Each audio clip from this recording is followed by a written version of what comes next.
Et si la règle d'or absolue de la progression physique, celle qu'on enseigne dans vraiment toutes les facultés de sport et sur tous les terrains d'entraînement du monde, était en réalité incomplète?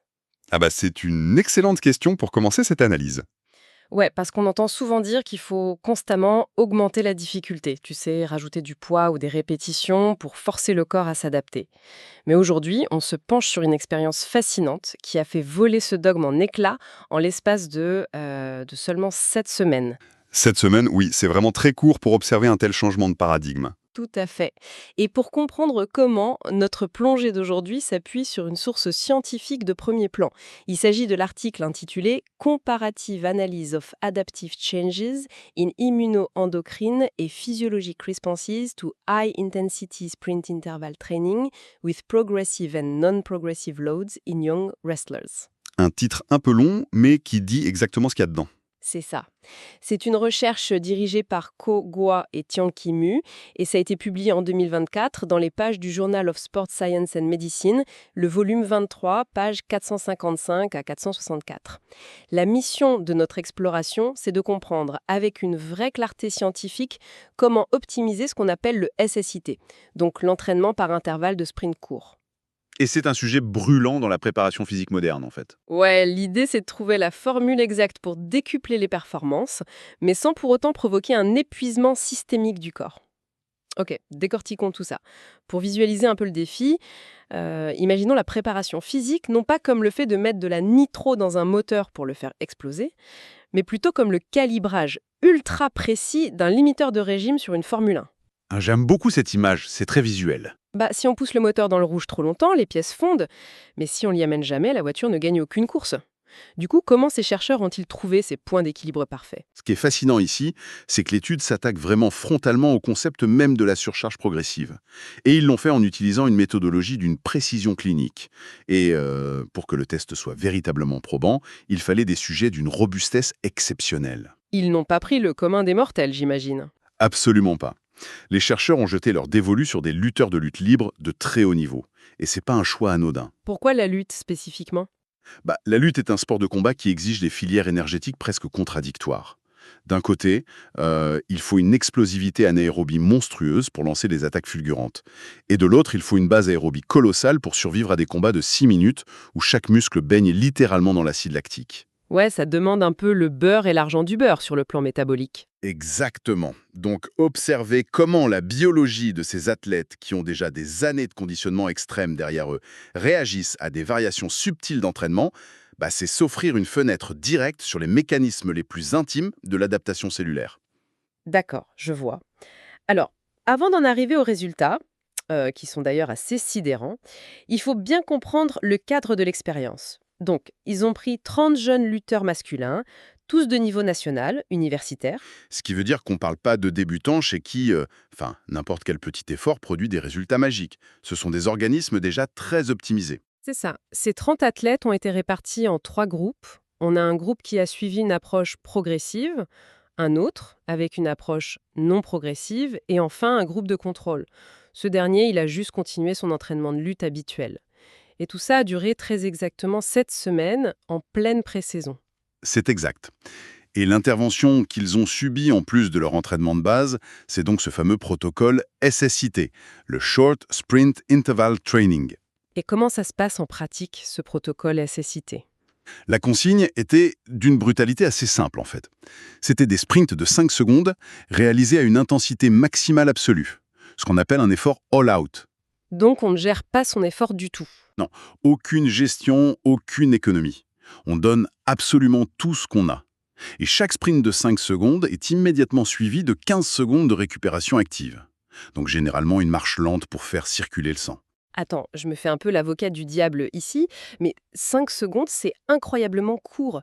Sur une piste, on a à peine le temps de se redresser et d'atteindre sa vitesse de pointe que l'effort est déjà terminé. Comment un effort aussi bref peut-il provoquer des adaptations profondes? C'est une excellente question. Et en fait, tout se joue vraiment au niveau moléculaire. Pendant ces 5 premières secondes d'effort maximal, le corps fonctionne presque exclusivement sur le système ATP-PCR. L'adénosine triphosphate, c'est ça? Ouais, l'adénosine triphosphate et la phosphocréatine qui sont stockées directement dans les fibres musculaires. C'est l'énergie la plus rapide et la plus explosive disponible, mais le truc, c'est qu'elle s'épuise presque instantanément. Donc au bout de 5 secondes, les réserves sont déjà à sec. Quasiment. Et en demandant cet effort all-out, on force le système nerveux central à recruter immédiatement les unités motrices à très haut seuil d'activation, donc celles qui contrôlent les fibres à contraction rapide. D'accord. Et les 15 secondes de repos, elles servent à quoi dans ce cas-là? C'est là que la magie opère. Ce délai de 15 secondes est suffisant pour resynthétiser une toute petite partie de la phosphocréatine, mais pas la totalité.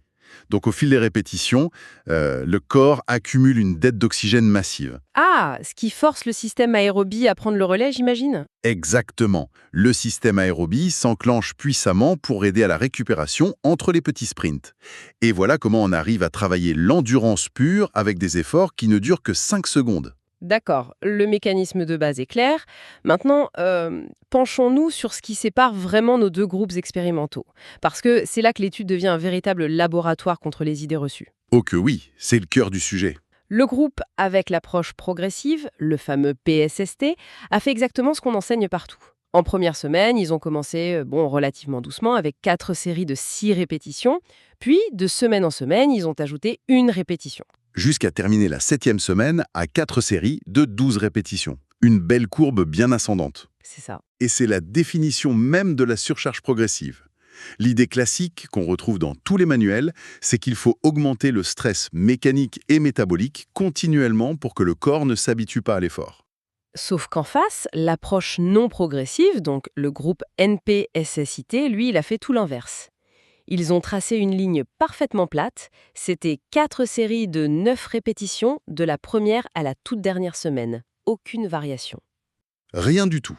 Un effort constant. Mais, et c'est le détail mathématique crucial de toute cette histoire, c'est qu'à la fin de ces 7 semaines, quand on fait les comptes globaux, les deux groupes ont effectué très exactement 756 sprints au total. Le volume global est une constante absolue ici. Il n'y a que la répartition temporelle de ce volume qui change entre les deux groupes. Pour imaginer la chose de manière un peu plus concrète, on pourrait voir ça comme une longue randonnée de plusieurs semaines, avec un sac à dos. Mhm. D'un côté, on nous dit qu'il faut commencer avec un sac léger, tu vois, et rajouter des cailloux tous les jours pour que les muscles s'habituent et se renforcent. Et de l'autre côté, on propose de mettre un sac d'un poids moyen dès le tout premier jour et de ne plus jamais y toucher de tout le trajet. L'analogie est très pertinente. Mais justement, la physiologie classique dirait que la deuxième méthode est totalement vouée à l'échec. Ah oui, pourquoi ? La théorie de la surcharge suppose que si le sac ne s'alourdit pas régulièrement, le corps va juste s'y adapter au bout de quelques jours. Et là, la progression s'arrête net. On stagne. Le but de l'étude, c'était donc de confronter cette croyance très théorique à la réalité des chiffres, sur des vrais athlètes. Et c'est là que ça devient vraiment intéressant. Parce que les chercheurs n'y sont pas allés de main morte avec les évaluations, hein. Ils ont passé ces pauvres lutteurs au crible avant et après les 7 semaines. Ah ça, la batterie de tests était très complète. On parle d'une course de vitesse sur 20 mètres, des tests d'agilité avec des navettes, la force pure mesurée sur une presse à cuisse, et bien sûr, les redoutables évaluations métaboliques en laboratoire, tu sais, sur tapis roulant et ergocycle, pour mesurer l'endurance et la puissance maximale. Des tests qui ne pardonnent pas, oui. Alors, verdict de ces 756 sprints pour nos deux groupes? Le verdict est clair et absolument sans appel. Le groupe contrôle, en toute logique, n'a pas vraiment bougé. Ils ont stagné. Mais les deux groupes ayant suivi le protocole de sprint ont vu toutes leurs métriques littéralement exploser. Toutes les métriques, vraiment. Vitesse, force, capacité cardiovasculaire, puissance brute, tout. Les améliorations étaient statistiquement très significatives sur tous les tableaux. Mais attends, il doit bien y avoir un vainqueur, non?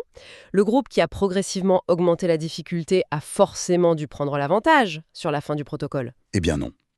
C'est la grande révélation de cette étude. L'analyse statistique n'a montré absolument aucune différence significative entre les deux méthodes. Zéro. C'est fou, ça. Les gains physiques et les adaptations physiologiques étaient pratiquement des copies conformes. Le groupe, qui a gardé une charge parfaitement plate à 9 répétitions pendant 7 semaines, a progressé de manière totalement identique à celui qui a méthodiquement ajouté des répétitions. Il faut qu'on s'arrête là-dessus une petite seconde, parce que ça remet en cause des décennies entières de planification de l'entraînement. Comment est-ce que c'est biologiquement possible ? C'est perturbant, n'est-ce pas ? Oui. Pourquoi le groupe non progressif n'a-t-il pas juste stagné dès la 3e semaine, comme le prédisent tous les manuels de sport? Le corps aurait dû dire « Ok, je gère 9 répétitions facilement maintenant, j'ai plus besoin de créer de nouvelles mitochondries ou de me renforcer. » Pour comprendre ce paradoxe, il faut revenir à la nature de la consigne initiale. Tu te souviens de l'effort all-out? Ouais, le fait de se donner à 100% sur chaque sprint. Exactement. C'est la clé de voûte de tout le mécanisme. Quand on impose à un organisme une charge constante de 9 répétitions à intensité maximale dès la toute première semaine, le choc neurologique et métabolique est juste titanesque. Massif des fibres musculaires dès le premier jour. Le corps est immédiatement poussé dans ses derniers retranchements adaptatifs. Donc, en commençant directement fort avec 9 répétitions, ils ont déclenché une alarme corporelle beaucoup plus bruyante que le groupe progressif qui, lui, n'a commencé qu'à 6 répétitions. Exactement. L'approche progressive, en démarrant plus bas, sous-stimule probablement l'athlète au début du cycle. Ah, intéressant. Elle préserve les réserves de l'organisme, c'est certain, mais du coup, elle ne déclenche pas le même niveau de crise métabolique initiale. Alors bien sûr, elle rattrape son retard sur les 2 dernières semaines en montant à 11 ou 12 répétitions. Ce qui ramène le compte total au même niveau. Voilà, au final, ce que ces résultats nous hurlent, c'est que l'élément déclencheur de l'adaptation neuromusculaire n'est pas la pente de la courbe de difficulté. Le véritable signal cellulaire, c'est juste le volume total de travail effectué à une intensité supramaximale. Donc les 75 sprints ont fait le travail, peu importe l'ordre dans lequel on a décidé de les administrer. C'est exactement ça. Alors, qu'est-ce que tout cela signifie au niveau de la santé globale? Parce que là, on a des athlètes qui sont devenus des machines bien plus performantes, mais, et on le sait bien, la performance pure, chronométrée, elle cache souvent une réalité interne bien plus sombre. Ah oui, le fameux revers de la médaille. Mathématiquement parlant, rajouter plus de 700 sprints à effort maximal par-dessus un entraînement de lutte de niveau national, ça ressemble un peu à la recette parfaite pour calciner le système nerveux central. Comment ces jeunes hommes n'ont-ils pas tout simplement implosé de fatigue? C'est une crainte tout à fait légitime et les chercheurs l'avaient anticipé. Mesurer la performance externe ne suffit pas dans ce genre d'études. Il faut soulever le capot. D'où l'aspect immuno-endocrinien du titre, je suppose. Tout à fait. C'est pour cela qu'ils ont intégré cette analyse immuno-endocrinienne ultra rigoureuse. Ils ont traqué l'évolution de la chimie sanguine de ces athlètes à travers 3 biomarqueurs fondamentaux. Lesquels? D'abord l'IgA, l'immunoglobuline A.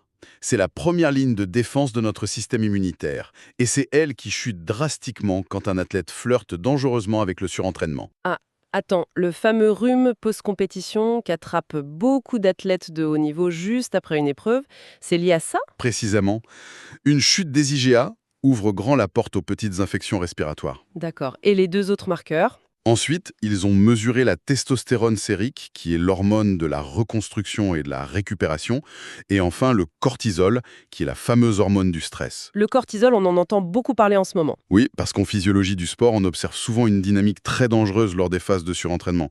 Le cortisol explose pour faire face au stress continu, ce qui crée un environnement catabolique. En gros, ça détruit les tissus. Aïe! Et simultanément, la testostérone s'effondre. Le rapport entre les deux, c'est vraiment le juge de paix absolu de la santé interne d'un sportif. Eh bien, avec un tel volume d'entraînement sur des séances all-out, on s'attend logiquement à voir le cortisol crever le plafond et l'immunité plonger dans les abysses. Qu'ont révélé les prises de sang après cette semaine? Eh bien, surprise, les relevés sanguins pris après 7 semaines d'efforts vraiment punitifs ont montré une stabilité presque déconcertante. Vraiment? Aucune baisse? Aucune altération significative des niveaux d'IgA, de testostérone ou de cortisol n'a été détectée. Les valeurs sont restées parfaitement saines par rapport au tout début de l'étude.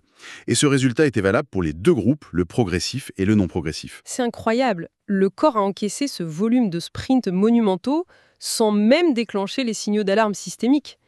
Mais comment le corps réussit-il ce tour de passe-passe? C'est contre-intuitif. Si l'on relie cela au contexte global de la physiologie humaine, la réponse réside vraiment dans le dosage millimétré du protocole. Les temps de repos, tu veux dire? Exactement.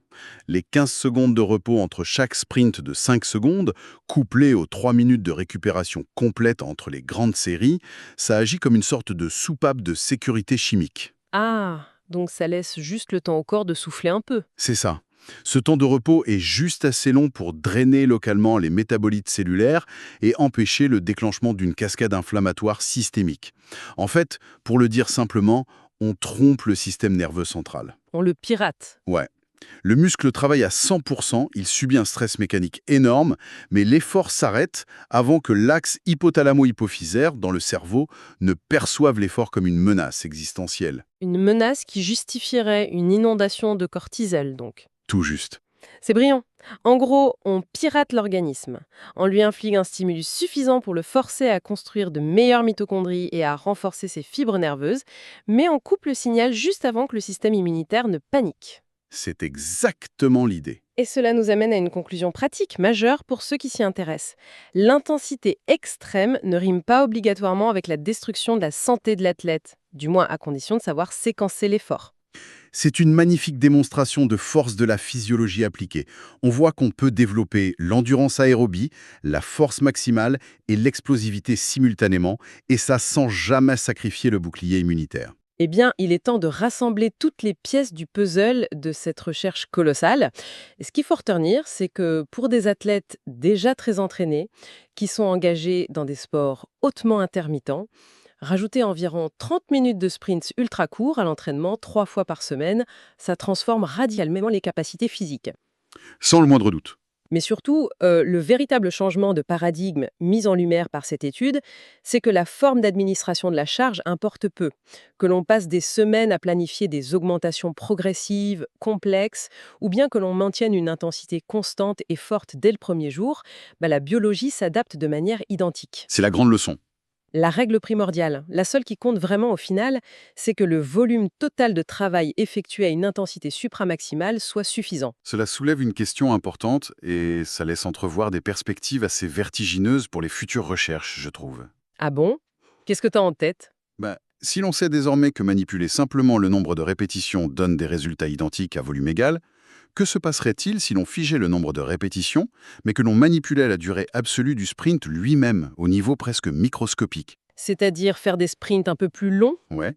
Imaginez un protocole où les sprints font 5 secondes la première semaine, pour grimper imperceptiblement à 6 puis 7 secondes en fin de cycle. Oula, ça doit brûler. Clairement.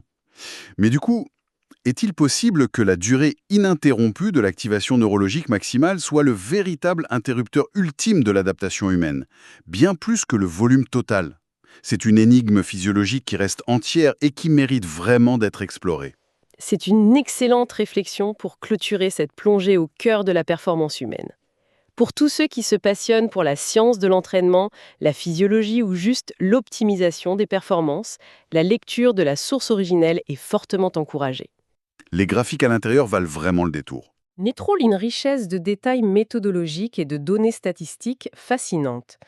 Pour rappel, l'étude s'intitule Comparative Analysis of Adaptive Changes in Immunoendocrine and Physiological Responses to High-Intensity Sprint Interval Training with Progressive and Non-Progressive Loads in Young Wrestlers.